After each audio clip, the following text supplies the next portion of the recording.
Yellow. What's going on? Red. We're playing olives. And debating the merits of poetry in a postmodern society. I still say, except for greeting cards and aging hippie sex, holds no value. And I say it's needed now more than ever to enlighten and inspire. In fact, I got $20. No, with them. Shooting us filming, playing olives. Yeah, I got that. Why? They're with this week's guest star. When did we get a guest star? It was a last-minute thing. Darren had a connection. Well, who'd we get? Sir Tobias Tidwell. Who? Did you watch Henry V last week? Toby's the kid from that commercial. What commercial? For soft and gooey cookies. You mean we got the Wookma, I found a cookie boy? That's right, we got the Wookma, I found a cookie boy. You know the problem with being the second lowest rated show on TV? Is that there's still room to fall. I still say my script holds up well. What, does he have a reality show or something? Or? It's more of a spec reality show. And we agreed to be filmed. Why? We had to make a few concessions. Have you met Sir Tidwell? I really think he's going to be the artistic presence we need to really reach our full potential. Leanne likes him. I heard. Our director has the instincts of something that has no instincts. Could we do this now? Do what? Didn't I say we had to make a few concessions? Bruce, isn't this your interview? Are we filming? Could somebody shut that thing off? I'm Jessica Prescott, and this is my partner, Bruce. We're not partners. We're just working We've been together for 20 years. Producing. We're producers, Bruce, like in television. And that one staging of Hogan's Heroes musical? Well, we certainly have never 40 had anyone at cast. the caliber of the Wookma boy, Who, have as we? it turns out, is no longer a boy. Oh, really? How old is he? 10? 11?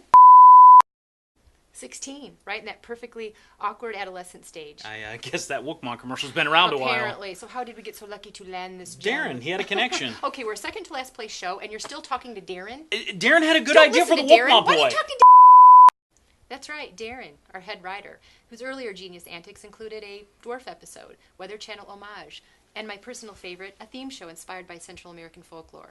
Right, Mayan Mayhem. I kind of like that one. Maybe we should you know, he start- opted that one for an off-Broadway musical. Maybe we should start running casting decisions by me from now on. Speak of the devil. Darren, what? All right. Excuse me, can we ever get this shot?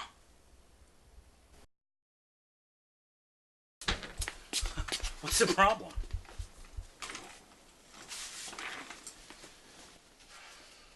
He wants a nude scene. Nude scene?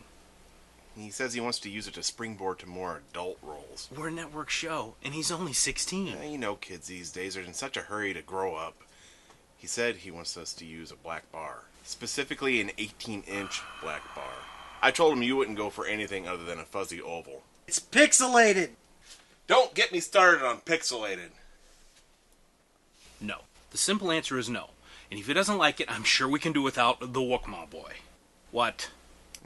There's a little problem with the contract. No, don't tell me that. I trusted you. You said you majored in contract law at Princeton. Yeah? You didn't major contract law at Princeton, did you? No. You said the two of you went nose to nose and he blinked. We did. He did. But then his lawyer showed up and spewed out some jargon and some phrasing, and I'm still reviewing the final document, but in the end, he's going to get 8.5 times his final salary if he does not appear in this episode. 8 times? And a half, but I'm still reviewing the final document. Maybe had you studied poetry, the English language wouldn't present such a problem for you. Well, yeah, but then women's sports and social interactions would remain such a mystery. Don't tell Jessica. Fix this. And I can't be clear enough. No naked Wookma boy. And what is it with you and pixelated? Let me call you back. How long have you had these? What are those? You do realize that hiding the ratings does not make them any better. But it does make for a much more congenial work environment.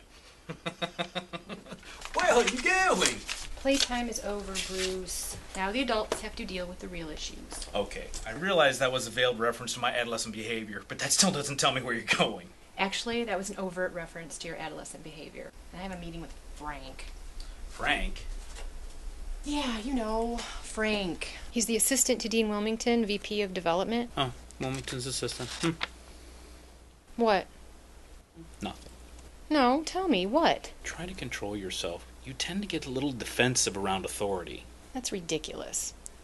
Besides, he has no authority. He shouldn't even be involved in this. Glad we cleared that up. Do you know they track households with pets? And black adolescents with grills? 2 ornaments. Yes, I know. By the way, we were last in both. Please. I've always hated this part of the job. This isn't your job, Frank. You know, I've always been a big fan of yours and Bruce's production talent ever since the Gilligan's Island reunion show. We never did that. Yes, but the thing is I can't allow a last place show to continue. Actually, we're second to last. You have no authority. It really doesn't help when you're talking. Oh, come on, Frank. No, now listen. I have heard it all, from trying to find an audience to it's ahead of its time. Your lips are moving, but I can't understand a word you're saying. Your show has been a valuable placeholder for a really great show. Again, can't understand a word. Well, let me make this as clear as I possibly can. Even for you.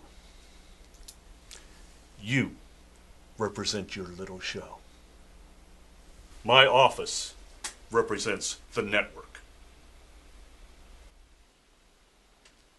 Now get out. Your network smells like old farts.